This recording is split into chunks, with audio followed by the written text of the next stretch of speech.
श्री शिवाय नमस्ते भ्रम। देखिए, कल 25 नवंबर यानी शनिवार के दिन पड़ रही है बैकुंठ चतुर्दशी की विशेष तिथि। पूज्य गुरुजी ने कहा कि इस दिन भगवान विष्णु ने अपना बैकुंठ धाम छोड़कर काशी में आकर महादेव की उपासना की थी, उनकी पूजा की थी। और आप लोगों को यह जानकर आश्चर्य होगा कि पूरे साल में सिर्फ एक यही दिन ऐसा होता है जब भगवान विष्णु के ऊपर हम लोग बेलपत्र समर्पित करते हैं और महादेव के ऊपर तुलसी जी का पत्ता समर्पित करते हैं। इस विशेष उपाय से आपके घर का दुर्भाग्य समाप्त होता है, महादेव और भगवान विष्णु के एक साथ कृपा प्राप्त होती है, आपके जीवन में चल रही सारी परेशानियों का अंत होता है। और अगर बच्चों का मन पढ़ाई लिखाई में नहीं लगता है, व्यापार अच्छे से नहीं चलता है, जीवन में कोई न कोई समस्या बनी रहती है, तो सारी परेशानियां, आपके जीवन के सारे दुखों का अंत सिर्फ इसे छोटे से उपाय से समाप्त होने वाला है।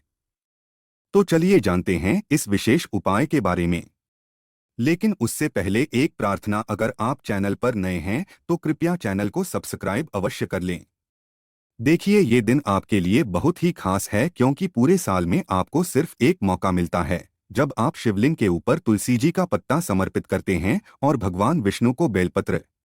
इस वीडियो में हम लोग पूज्य गुरुजी द्वारा बताए गए 3 बहुत ही खास उपायों के बारे में जान देंगे।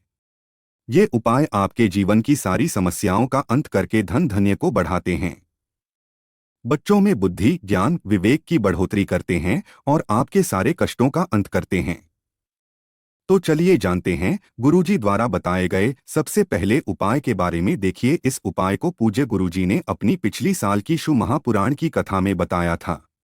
उन्होंने कहा था कि बैकुंठ चतुर्दशी का जो दिन होता है उस दिन आपको अपने घर पर 14 दीपक जलाने होते हैं।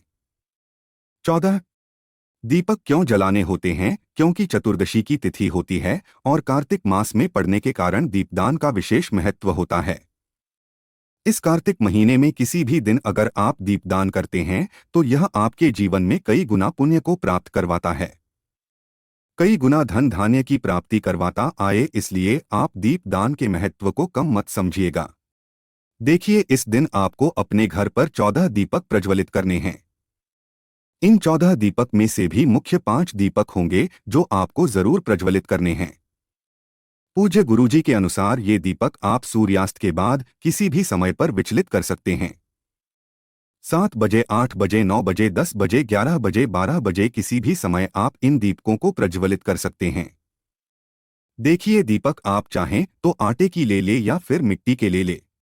इन सभी दीपकों में आप शुद्ध देसी घी का इस्तेमाल करेंगे और एक दीपक में गोल की बत्ती का प्रयोग करेंगे और बाकी 13 दीपक में आपको लंबी रुई की बत्ती का प्रयोग करना है। देखिए, ये सारे दीपक आपको अपने घर के कई स्थानों पर रखने हैं, लेकिन जो मुख्य 5 दीपक है जो आपके घर में धन धान्य की बढ़ोतरी करेंगे। आपको अगर अपने जीवन में सफलता नहीं मिल पा रही है, आप नौकरी के लिए बहुत मेहनत कर रहे हैं, दिन रात प्रयास कर रहे हैं, अपने बिजनेस को बढ़ाने के लिए रात दिन मेहनत करते हैं, प्रयास करते हैं, लेकिन आप सफल नहीं हो पा रहे हैं, या फिर आपके जीवन में कठिनाइयां बहुत आ रही है, एक समस्या खत्म नहीं होती, दूसरी समस्या पहले आ जाती है। तो अगर जीवन में संकट कष्ट समस्याएं बहुत ज्यादा है, दुर्भाग्य बना हुआ है, तो ये उपाय आप जरूर करिएगा। देखिए, 14 दीपक में से आपको 9 दीपक अपने घर के किसी भी स्थान पर रख लेना। आप जैसे दीपावली में दीपक प्रज्वलित करते हैं या फिर दीपावली में जैसे आप कैंडल लगाते हैं अपने घर की छत पर या फिर घर के बाहर, वैसे ही आप इन 14 में से 9 दीपक किसी भी स्थान पर रख सकते हैं। फिर उसके बाद जो 5 दीपक बच्चे हैं वे आपके लिए बहुत ही महत्वपूर्ण होने वाले हैं। देखिए, इन 5 दीपक में से जो एक गोल बत्ती का दीपक है वो आपको भगवान विष्णु के सामने रखना है। आपके घर के मंदिर में जो भगवान विष्णु की फोटो है या फिर भगवान राम की फोटो है या फिर भगवान कृष्ण की फोटो है, यानी भगवान विष्णु के किसी भी स्वरूप की फोटो है, उनके सामने आप ये गोल्ड की बत्ती का दीपक रख दीजिएगा। इस दीपक को प्रज्वलित कर लीजिएगा और ओम नमो भगवते वासुदेवाय इस मंत्र का स्मरण कर लीजिएगा। फिर इसके बाद दूसरा दीपक आपको अपने किचन में रखना है। आपके किचन में जो मटका रखा हुआ है या फिर जो बाल्टी रखी हुई है या फिर जो आरओ लगा हुआ है, वहां पर आपको ये दूसरा दीपक रख देना है। फिर इसके बाद आपको तीसरा दीपक रखना है। तुलसी जी के पौधे के नीचे देखिए, तुलसी जी के पौधे के नीचे जब आप ये दीपक रखेंगे तो दीपक प्रज्वलित करने के बाद आप ओम नमो भगवते वासुदेवाय मंत्र का स्मरण जरूर कर लीजिएगा। इन 3 जगहों पर दीपक रखने के बाद फिर चौथी जगह है, आपको अपनी मुख्य द्वार के बाहर ही दीपक रख लेना है। देखिए, जब आप अपने घर के अंदर आते हैं तो आपका जो दाहिना साइड होता है, यानी आपका जो राइट हैंड साइड होता है, उस साइड में आपको ये दीपक रख लेना है और इस दीपक की भक्ति का मुख आपको बाहर की तरफ रखना है। फिर इसके बाद सबसे आखिरी दीपक आपको रखना है। किसी भी शिवालय में शिवालय के चौखट पर आप रख सकते हैं या फिर शिवलिंग के आसपास आप कहीं पर भी रख सकते हैं। यानी इस 5वें दीपक को आप भगवान भोलेनाथ के आसपास कहीं पर भी रख सकते हैं और ओम नमः शिवाय मंत्र का स्मरण करते हुए इस वैकुंठ चतुर्दशी में भगवान शिव के नजदीक ये दीपक रखते हुए आपको उनसे प्रार्थना कर लेनी है। अपने संकटों को, परेशानियों को दूर करने की प्रार्थना कर लेनी है, धन धान्य को बढ़ाने की प्रार्थना कर लेनी है। आपके जीवन में किसी भी प्रकार की समस्या चल रही है तो उसका अंत करने के लिए प्रार्थना कर लेनी है। पूज्य गुरुजी ने कहा कि आप 9 दीपक चाहें तो अपनी छत पर लगा दें या फिर अपने मुख्य द्वार के बाहर अगल बगल कहीं पर भी रख दें। लेकिन उसके अलावा ये जो 5 दीपक बताएं, इनको इन्हीं स्थानों पर रखिएगा। अगर इस वैकुंठ चतुर्दशी के दिन में आप ये 14 दीपक प्रज्वलित कर लेते हैं तो यकीन मानिए आपके जीवन में कभी भी धन धान्य की कमी नहीं होगी। भगवान विष्णु और महादेव की कृपा से, यानी हरि और हर की एक साथ कृपा आपको प्राप्त होगी और आपके सारे संकट समाप्त हो जाएंगे।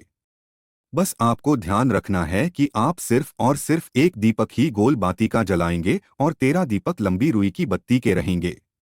ये गोल वाली बत्ती का दीपक ही आपको भगवान विष्णु के सामने प्रज्वलित करना है। अब इसके बाद जानते हैं गुरुजी द्वारा बताए गए दूसरे खास उपाय के बारे में। देखिए, अगर आप ये 14 दीपक प्रज्वलित ना कर पाए तो फिर आपको सिर्फ 2 दीपक ही प्रज्वलित कर लेना है। पहले तो आप कोशिश करिएगा कि ये 14 दीपक प्रज्वलित कर लें। अगर नहीं कर पाते हैं तो फिर आपको 2 दीपक ले लेने हैं। चाहे तो मिट्टी के ले ले और या फिर आप अपने घर पर शुद्ध आटा मारकर उसका दीपक बनाना चाहते हैं तो उस दीपक का भी आप इस्तेमाल कर सकते हैं। दोनों ही दीपक में आपको गोल्ड रुई की बत्ती का प्रयोग करना है और साथ ही साथ शुद्ध देसी घी का इस्तेमाल करना है। देखिए, इन दोनों दीपक में से एक दीपक आपको भगवान विष्णु के सामने प्रज्वलित करना है। आपके घर पर भगवान विष्णु की कोई फोटो है या फिर भगवान राम की या फिर भगवान कृष्ण की, यानी भगवान विष्णु के किसी भी स्वरूप की फोटो है तो उनके सामने एक दीपक प्रज्वलित कर लीजिए और 11 बार ओम नमो भगवते वासुदेवाय इस मंत्र का स्मरण करते हुए फिर एक चुटकी हल्दी इसी दीपक में डाल दीजिए और भगवान विष्णु से अपने जीवन में चल रही समस्या को समाप्त करने की प्रार्थना कर लीजिए, मनोकामना पूरी करने की प्रार्थना कर लीजिए। फिर उसके बाद ये दूसरा दीपक आपको लेकर पहुंच जाना है शिवालय। ये उपाय भी आप शाम के समय में ही करिएगा। शाम को सूर्यास्त के बाद किसी भी समय आप इस उपाय को कर सकते हैं। दूसरा दीपक लेकर आप ये शिवलिंग के अगल बगल कहीं पर भी प्रज्वलित कर दीजिए और इस दीपक में आपको 11 काले तिल के दाने डाल देने याद रखिएगा। पूज्य गुरुजी ने अपनी शिव महापुराण की कथा में बताया है कि शिवलिंग के आसपास आप गोलरी की बत्ती का भी दीपक प्रज्वलित कर सकते हैं और लंबी रुई की बत्ती का भी दीपक प्रज्वलित कर सकते हैं, क्योंकि ये दीपक हम लोग शिव और शक्ति के लिए प्रज्वलित करते हैं। इसलिए गोल और लंबी दोनों में से किसी भी व्यक्ति का दीपक हम लोग प्रज्वलित कर सकते हैं। अब ये दूसरा दीपक आप शिवलिंग के पास लगाते हुए अपनी मनोकामना बोल दीजिए। अपने जीवन में चल रहे हैं संकटों को समाप्त करने की प्रार्थना कर लीजिए और हरि हर महादेव का स्मरण करते हुए फिर वापस अपने घर आ जाइए। पूज्य गुरुजी ने कहा कि इस कार्तिक मास में दीपदान का विशेष महत्व होता है, इसलिए अगर आप इस वैकुंठ चतुर्दशी में सिर्फ ये 2 दीपक ही प्रज्वलित कर देते हैं तो हरि हर महादेव की कृपा से आपकी सारी समस्याओं का अंत हो जाता है और घर में सुख समृद्धि की प्राप्ति होती है। आप जानते हैं पूज्य गुरुजी द्वारा बताए गए तीसरे और सर्वश्रेष्ठ उपाय के बारे में जो आपको इस वैकुंठ चतुर्दशी में यानी पूरे साल में सिर्फ एक बार करने का मौका मिलता है। देखिए, इस उपाय के लिए आपको एक तुलसी जी का पत्ता ले लेना है और एक बेलपत्र ले लेनी है। पूज्य गुरुजी ने कहा कि ये उपाय आपको रात में 12 बजे से सुबह 4 बजे के बीच में करना है और रात में 12 बजे के बाद रविवार का दिन लग जाएगा। इसलिए आप तुलसी जी का पत्ता पहले से तोड़ लीजिएगा। अगर आपके पास नहीं है तो तुलसी के पौधे के नीचे कोई पत्ता पड़ा हुआ है तो उसको उठाकर उसका भी आप प्रयोग कर सकते हैं। देखिए, अब ये एक तुलसी जी का पत्ता आप शिवलिंग में समर्पित कर दीजिएगा और हरि हर महादेव का स्मरण कर लीजिएगा। तुलसी जी का ये पत्ता समर्पित करने के बाद फिर एक बेलपत्र आप जो लिए हैं वो आपको भगवान विष्णु के ऊपर समर्पित कर देनी है। फिर 1 या 2 मिनट समर्पित रहने दीजिए। शिवलिंग में तुलसी का पत्ता समर्पित रहने दीजिए और भगवान विष्णु के ऊपर बेलपत्र समर्पित रहने दीजिए। फिर 1 मिनट बाद इनको उठा लीजिए और इन दोनों चीजों को किसी शहीद की बोतल में डाल दीजिए। आपके घर में जो शहद है उसमें ये डाल दीजिए और इन दोनों सामग्रियों को कम से कम 1 महीना यानी 30 दिन इसी बोतल में पड़ा रहने दीजिए और इस शहद का लगातार अपने बच्चों को थोड़ा थोड़ा सेवन करवाइए। देखिए, इस शहद की एक या दो बूंद अपने बच्चों को सेवन करवाइए और उनके बुद्धि ज्ञान विवेक के लिए भगवान से प्रार्थना कर लीजिए। पूज्य गुरुजी ने कहा कि जो भी व्यक्ति इस वैकुंठ चतुर्दशी में ये तुलसी जी वाला और बेलपत्र वाला उपाय करता है तो उसके बच्चों में बुद्धि ज्ञान विवेक की कमी नहीं रहती है। अगर वो अपने जीवन में किसी भी प्रकार से असफल हो रहा है तो वो निरंतर सफलता को प्राप्त करेगा और अत्यधिक बुद्धिमान होगा। तो दोस्तों, ये दे पूज्य गुरुजी द्वारा बताए गए कुछ बहुत ही खास उपाय। अगर आपको जानकारी अच्छी लगी हो तो वीडियो लाइक करिएगा। मिलते हैं फिर एक नया वीडियो के साथ। श्री शिवाय नमस्तुभ्यं।